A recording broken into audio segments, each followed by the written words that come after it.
Mit navn er Anne-Marie Landbo, og vi har om energiindhold i etanol. Først har vi vejet den her spritbrænder. Den vejede 197 gram. Så har vi puttet præcis 200 gram vand i den her kolbe. Og så har vi målt temperaturen på vandet, som var 16 grader. Nu skal temperaturen så stige 40 grader. Og når temperaturen så er steget 40 grader, så vejer vi spritbrænderen, og så ved vi jo, hvor mange gram sprit, der er blevet brugt. Og så har vi en formel, hvor vi så udregner energiindholdet i vand. Nu er forsøget så færdigt, og nu har vi så udregnet vands energiindhold ved den her formel. Vi har sagt 40 gange 200 gange 4,2 divideret ved 191 minus 189 gange 1000. Og det vi har gjort, det er, vi har sagt 4,2, fordi det er så meget, det er så mange joule, der bruges til at opvarme 1 gram vand.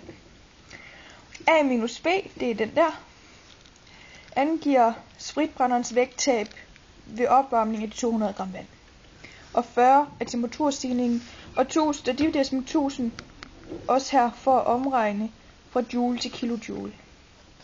Og det vi har sat 191, som med spritbrænderen vejede til at starte med, og 189, som den vejede efter forsøget, ind, og så giver det så, at energiindholdet i etanol er 16,8 kilojoule.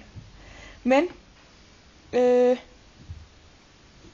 der er selvfølgelig lidt fejlkilder ved, at spritbrænderen skal også opvarme luften omkring og selve kolben, så energiindholdet burde have været højere. Okay, nu er vi så i gang med et andet forsøg, hvor at vi har lavet noget etanol med en gæringsproces, hvor vi putter noget vand hernede i, og noget sukker og noget gær. Og så bliver der fremstillet etanol hernede i. Og mens den gæringsproces sker, så bliver der dannet CO2, og det bobler op igennem her og ned i den her. Og til at starte med, der var den her rød, og det er en CO2-indikator. Og hvis det bliver gul, som den er blevet, så kommer der CO2 ud. Og det kan vi så bevise her, at der altså er kommet CO2 ud af det her. Og lige om lidt, så vil vi lave et andet forsøg, hvor at vi destillerer det her, som vi har fået lavet ud af det her, for at få etanolen ud af det, og så bagefter finder vi etanolprocenten i det. Okay,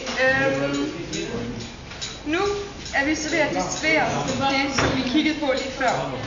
Og ud af det, nu har vi sat det til at koge ved ca. 88 grader. Og så på den måde kan vi skille etanol og vand fra hinanden, fordi etanols kogepunkt er 78,5. Og så på den måde kommer det her op i, og vand bliver dernede, fordi det først koger ved 100 grader. Så får vi etanol over i den her, og bagefter vil vi så finde alkoholprocenten i det her etanol ved hjælp af hygrometer. Og man kan adskille væsker på den her måde, hvis de har forskellige kogepunkter.